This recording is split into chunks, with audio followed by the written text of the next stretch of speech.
It was here one evening in 1937 that 17 women from the Andalusian village of Guiena were shot by General Francisco Franco's forces.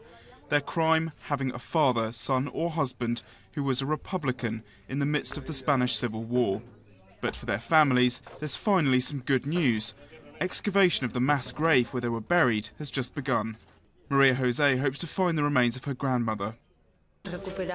This is to recoup part of the history of my family, especially of my father. He's missing a part of himself.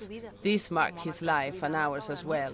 My father deserves to know where his mother is buried, to know what was done to her.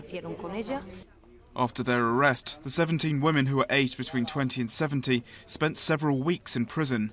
They were then taken by truck to the cemetery nearby, where they were shot.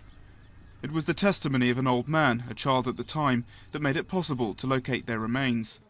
But before they can be recovered, a team of volunteer archaeologists faces hours of meticulous work. We're going to find several skeletons stacked together, thrown, in positions that a human body can take when it is swung into a mass grave.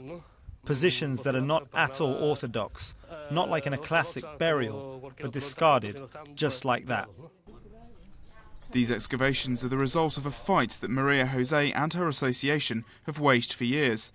They also coincide with the well-known judge Baltasar Garzón going on trial, accused of abusing his power for opening an investigation into the fate of those who disappeared during the Franco era. It seems unfair to me. He's the only person who dared to investigate the crimes under fascism. All these families have been searching for people for years, but I don't understand why, if it has to do with the Civil War, it becomes a taboo and all doors are closed. More than 100,000 people disappeared in Spain's civil war and the Franco dictatorship that followed, but the path to find them still seems long in a country where the wounds of the 20th century are still raw.